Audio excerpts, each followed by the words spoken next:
This phony NBC television network. But they built these studios. CNN. Whoop. Hey, the camera just went off. I can't imagine. That was President Trump last night in Cedar Rapids, Iowa.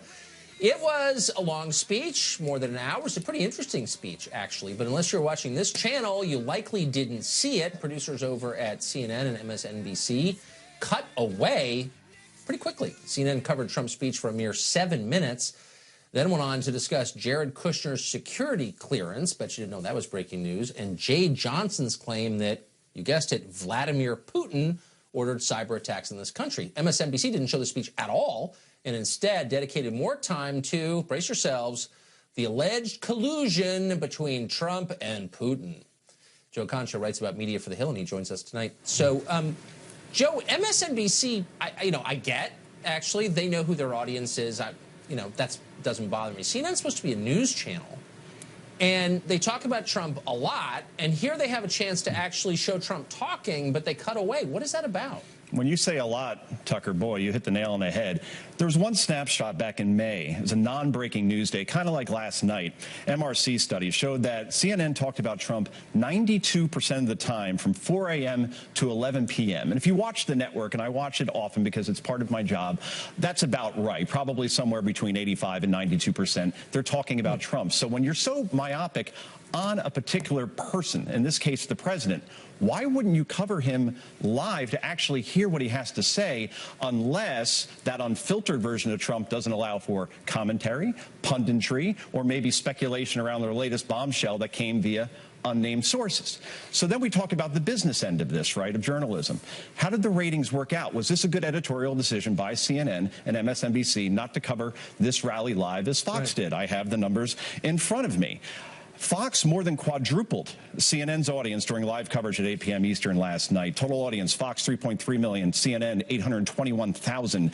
Against MSNBC, Fox 3.3 million, MSNBC 1.53 million. Then people talk about the demographic. That's the younger audience that advertisers cover most. Fox 642,000, MSNBC 414,000, CNN 260,000. So was this a good choice? It appears not from a business perspective or an editorial perspective. Well, it's not. I wish we could take credit for those numbers. It was Trump talking, not this show.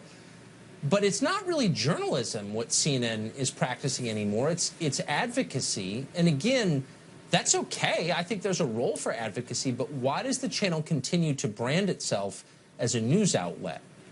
I don't know how you sell that, right? You say suddenly for 37 years, we're in existence since 1980. You used to work for him way back when.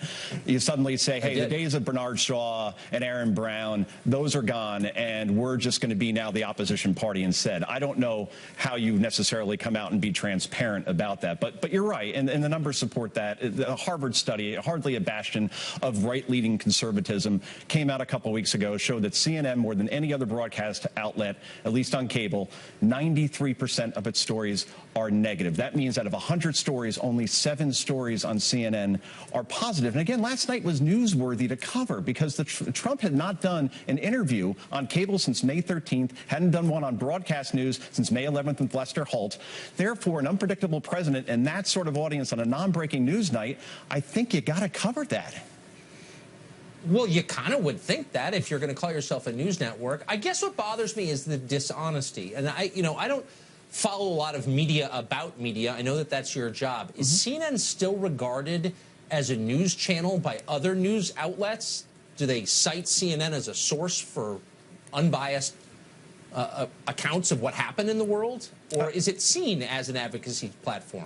I think there's a circle that goes between CNN, New York Times, and the Washington Post, and they like to quote each other a lot. But I think to objective observers, based on studies I've read as well, they're simply not seen as objective anymore. So, again, not just CNN, by the way, Tucker. We saw just today on MSNBC, you had an analyst on there, Elise Jordan, who used to work for the Bush administration, said that sticking up for Trump is like hugging a suicide bomber. You would think after the Kathy Kathy Griffin thing. You'd stop using ISIS analogies in these situations, but it seems like hyperbole is just going on both sides, and negativity has worked to a certain extent, but when the president is speaking, you probably should cover that. If not, you're going to pay for it in the ratings, and we certainly saw that last night.